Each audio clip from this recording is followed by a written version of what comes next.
Κόψιμο Τατιάνα Στεφανίδου. Το περιμένατε? Όχι. Να είμαι πολύ ειλικρινής. Εσείς τι σκεφτήκατε όταν διαβάσατε την είδηση? Ότι κόπηκε η Τατιάνα Στεφανίδου? Με στεναχώρησε πάρα πολύ. Δεν έπρεπε να συμβεί σε καμία περίπτωση αυτό το πράγμα. Ήταν άσχημο και για την ίδια και για τον κόσμο και, αν θέλετε, και για το προφίλ του σταθμού. Δεν είναι ωραίο σε ένα σταθμό, παιδιά, να κόβονται οι εκπομπές, γιατί ξέρετε τι σημαίνει στο τέλος της ημέρας? Ότι κάποιος έκανε λάθος εκτίμηση. Στο τέλος της ημέρας, για ένα λάθος δεν φταίει ένας. Ποτέ. Η Τατιάνα δεν είδε φως και μπήκε. Σε κάθε περίπτωση υπάρχουν διευθυντικές θέσεις, υπάρχουν άνθρωποι που πληρώνονται για αυτή τη δουλειά. Και για μένα μεγαλύτερη ευθύνη έχουν οι άνθρωποι που πληρώνονται για να επιλέγουν τον κόσμο που βγαίνει στον τηλεοπτικό τους αέρα, παρά ο ίδιος παρουσιαστής. Δεν μπορείς να εκθέτεις κόσμο, δεν μπορείς να εκθέτεις παρουσιαστές, δεν μπορείς να αφήνεις άνεργους δημοσιογράφους, γιατί εσύ δεν είσαι σε θέση να διαβάσεις σωστά τα στοιχεία που σου δίνονται καθημερινά, ποιοτικά και ποσοτικά. Τελεία. Σας έκανε εντύπωση όμως και τα νούμερα τηλεθέασης που βγαίνουν κάθε μέρα για την εκπομπή της Τατιάνας? Έχω μία θεωρία. Δεν ξέρω, σκεφτεί, είναι μέσα στο δικό μου το μυαλό. Ξεκινάμε νούμερο 1. Υποχρεωτικά πρέπει να ακολουθούμε τα νούμερα. Αυτό μας κρίνει. Πρέπει να σου πηγαίνει και το κανάλι. Δηλαδή, ο παρουσιαστής πρέπει να ταιριάζει με το κανάλι. Γενικά ο Sky έχει ένα θεματάκι. Πέστε μου, ποιοι συνάδελφοι έχουν πάει στο Sky και έχουν βγει αλόβητοι από αυτή τη συνεργασία? Εγώ δεν μπορώ να θυμηθώ ούτε έναν. Δηλαδή, έχω περάσει και εγώ από το Sky, πέρασα δύσκολα. Τώρα λοιπόν βλέπεις, κάνουμε 10, είμαστε θεοί. Πάμε να κάνουμε τη μεταγραφή του αιώνα. Δηλαδή πρέπει να κάνεις 3 και 4 για να είσαι δακτυλοδεικτούμενος πλέον. Και πάλι, εκτός αν είσαι σε δημόσια τηλεόραση. Όταν στη δική μας εποχή κάναμε 12%, 11, 12, 13, προσωπικά ντρεπόμουν να κυκλοφορήσω στους διαδρόμους του Σταρ. Ντρεπόμουν.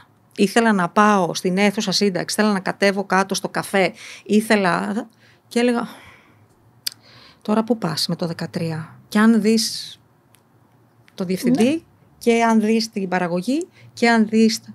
Ντρεπόμουν. Και τώρα βλέπω, κάνουν 10 και είναι πάρτι. Για μένα δεν είναι κριτήριο πόσους followers έχεις για να σώσω εκπομπή. Και δεν νομίζω ότι έχει ποτέ βγει σε καλό. Δηλαδή, δεν έχω ένα παράδειγμα να σας δώσω ότι αυτός έκανε μεγάλη επιτυχία, ξεκίνησε από influencer και έκανε συγκλονιστική επιτυχία στην τηλεόραση ως πρωταγωνιστής. Δεν λέω να βρίσκεται σε ένα πάνελ, το πιο εύκολο πράγμα. Αυτό είναι ok, cool. Μπαίνεις, το κάνεις, λες το σχολείο σου, ανεβάζεις και 10 story και εισπράττεις άλλα 20.000 στο πορτοφόλι σου. Μια άλλη μπίζνα. Αυτή, έτσι, την αφήνουμε στην άκρη. Δεν νομίζω ότι υπάρχει παρουσιαστής πραγματικός, έτσι, άλογο κούρσας. Δεν μιλάω. Γιατί έχω ακούσει όλοι οι καλλιτέχνες και θα το παρατηρήσετε αυτό. Βρέστε μου έναν που έχει πει το αντίθετο. Σου λένε, εμένα τα νούμερα δεν με νοιάζουν. Δεν με απασχολεί το νούμερο. Γιατί εμένα δεν είναι δουλειά μου. Τα λαβές. Εμένα δεν είναι δουλειά. Εγώ δεν είμαι δημοσιογράφος, εγώ είμαι ηθοποιός. Με φωνάξαν να κάνω κάτι. Άμα δεν πάνε καλά τα νούμερα, δεν φταίω εγώ, φταίνε αυτοί που με φωνάξανε. Ο παρουσιαστής, ο επαγγελματίας, επαναλαμβάνω, το άλογο κούρσας, αυτός που ήρθε για να μείνει. Και είναι πολύ συνειδητοποιημένο σε τι δουλειά κάνει, δεν υπάρχει περίπτωση να μην τον ενδιαφέρουν τα νούμερα. Άρα δεν σε ενδιαφέρει αν περνάει καλά ο κόσμος, σε ενδιαφέρει να περνάς καλά εσύ και να βάζεις τα λεφτά στην τσέπη. Αυτό μου λες. Όταν μου λες δεν με νοιάζουν τα νούμερα, μου λες σκοτίστηκα. Δεν με νοιάζει, ρε φίλε. Εγώ θα πληρωθώ στο τέλος του μήνα.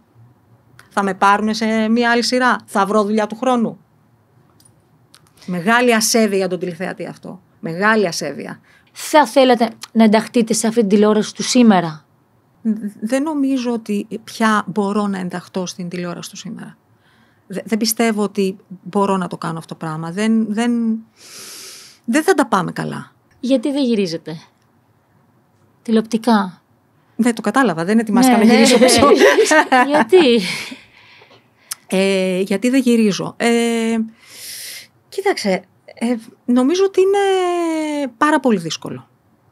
Είναι εξαιρετικά δύσκολο να γυρίσω εγώ αυτή τη στιγμή στην τηλεόραση.